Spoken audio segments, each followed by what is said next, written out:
Hi, I'm Janae, and I thought I would do a little breakdown of our fertility treatments, what we've done so far, how it's going, and do a little comparison of what we experience at home in Canada versus here.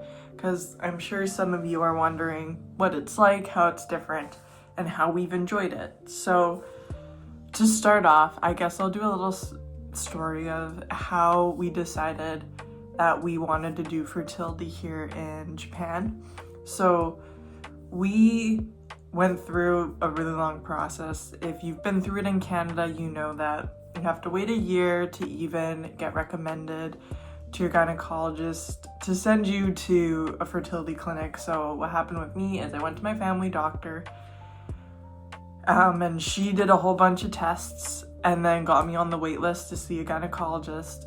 It took about 6 months to see my gynecologist, and once I got there, it was a bunch more testing that took a couple months, and then finally I got to see a fertility clinic. And so in total, up to that point, we had been trying for just under like a year, just under 2 years by the time we got through. So it took almost a year from the time we started being interested in getting some additional help to when we actually got to the clinic.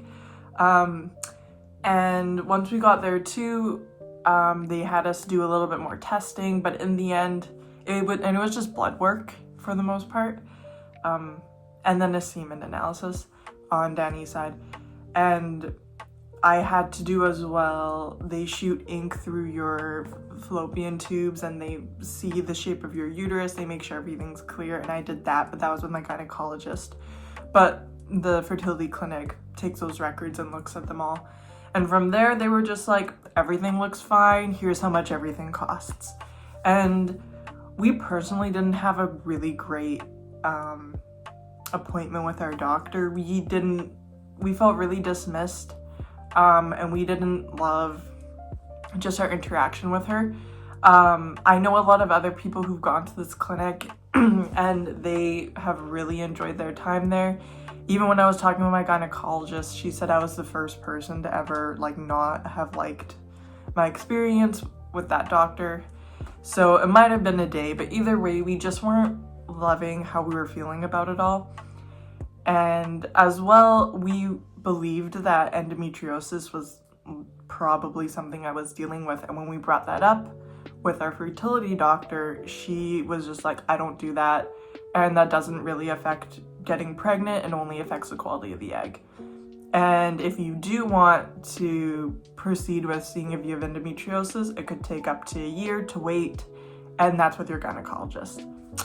I also want to note that I don't know if I fully trust that endometriosis doesn't affect your ability to get pregnant, because I've known so many women who struggled to get pregnant or who couldn't get pregnant, and they ended up discovering that it was endometriosis. So I was also confused by that. I'm not a doctor. I have not studied any of this besides just looking stuff up online. But even on their website, it talked about how IVF was the best procedure to move forward if you have IVF or if you have endometriosis or PCOS. So I thought that was interesting. Again, that it just added to our dismissiveness feel, which was unfortunate. And maybe that's true. Maybe it only affects the quality of the egg, but either way, I'm not getting pregnant, and endometriosis was likely something I had. So at that point, we were ready to look at that as another option and get that cleared. Okay, so we kind of had to rewind, go back to my gynecologist, who I love. She's amazing. And she was like, yeah, let's do it. Let's get you booked for surgery. And she was actually able to get me in within a few months because she's amazing. And that was just a really good experience. And we found out I do have mild endometriosis. So that was good. But at that point too, we were kind of not really wanting to proceed with our current fertility clinic, as well as it's really expensive. And at this point too, we had kind of been thinking of the possibilities of doing it internationally. You see everyone talk about going to Turkey for hair treatments or going to Korea for any type of plastic surgery treatments. And we were like, well, what are the possibilities for fertility? Because it's so expensive in Canada and in the States. And so we really wanted to see what the other options were. And when we looked it up, Japan was really well priced. They had really good reviews, really good rates, and it was somewhere we were familiar with. My husband speaks Japanese, and so it worked out really well. So that's kind of how we became interested in doing treatments here. And so far it's been amazing. They've been so kind, so helpful, and I feel like they've really gone above and beyond. So when we first got here, they looked at all of our records, and they had us do a little bit more blood work and stuff just because some of our stuff was outdated, and they did a little bit more testing because I hadn't done testing since my surgery. So they just wanted to see how that was. But they also did a hysteroscopy, which is where they take like little cameras and they go up and they look in your uterus and in your tubes and they look all around with a camera. And that's something that wasn't even considered at home. So that was interesting and also really cool. They were able to discover, I don't think it was anything crazy. I think ultrasounds showed a little bit of this and some other imaging showed a little bit of this, but they were able to see more clearly if there were any like slight abnormalities or exactly what was happening.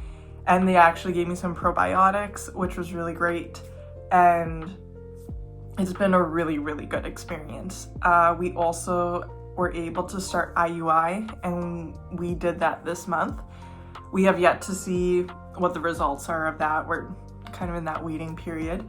But it was interesting. So the IUI treatment itself cost us about $70, and it was like 7,700 yen. So quite a bit cheaper. We do have the national health insurance, which helps decrease the costs a lot. I think if we hadn't had that, it would have been more in the $200 range. But still like a lot cheaper. And at home, it was between $1,000 to $2,500 per attempt, which is a lot more money. And I think a big difference though is here they didn't do anything to like boost my egg supply or anything like that. All they did was check my hormones, make sure everything looked good, checked out, levels were right, and then they went and proceeded with the procedure. But at home, from what it sounds like in Canada, is they give you either shots or medication to increase your egg supply. That's what, doing a little bit of research, I believe that's what they do there, and which might be pros and cons. I find though that the success rate, what they gave us here, it's still similar to what they gave us at home with like a 15 to 20-ish% success rate. So even with like the boosting your eggs at home, it looked like the rates are about the same here, even without doing that. And the other thing to mention too is just regarding costs and procedures on like Danny's side of things. So the male during all this, pretty easy, does some blood work, but he has to provide semen analysis. Some semen analyses, yes. And we've paid a little bit extra because he prefers to use the room at the clinic just to prevent us like wrecking the samples before they get to the clinic or anything. So this way it's just a little safer. And so it's been like maybe $20 to use the rooms there, but in total it's been like fairly inexpensive, and you get the results in the same day. When we needed to do semen analysis at home, if you book it with Alberta Health, you have to wait at least a month. You have to book a month in advance. You wait that long, you go, they set it up for you, whatever, and you get yours. I think you get the results within a couple days or something like that. I think it comes up on your like Alberta Health ID like website. But it's quite the process. when we got with our fertility clinic, they said you can do AHS, which is free, or you can go do it with us and it's going to be $150.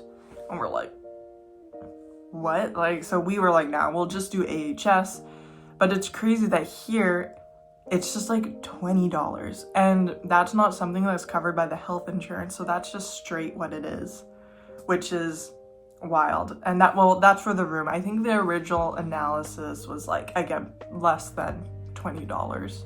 And even with the health insurance, like, it's just so much more affordable. And so in total, what we've spent so far, actually, let me check. Okay, so I have the totals here. So in total, and this is doing additional testing, consultations, the hysteroscopy, semen analysis, ultrasounds, because you have to pay for everything here, but you do have health insurance, so it helps a lot, but you still do have to pay for nearly everything. The probiotics I received, which were only like $10 less than, as well as the IUI. In total, we've spent 37,890 Japanese yen, or $343.92. It's amazing just how much cheaper it is and more affordable, and the care and the attention to detail and attention to your health that they're taking, it feels a lot more impressive than at home. Not to like rip on the clinics at home. I do know some people have had terrible experiences with clinics at home, though, and we never had like a super bad experience. We also never went through any treatments, like actual treatments in Edmonton, so comparing the rest of this process might not be that fair, but I can definitely compare the price, and this is definitely a lot more affordable.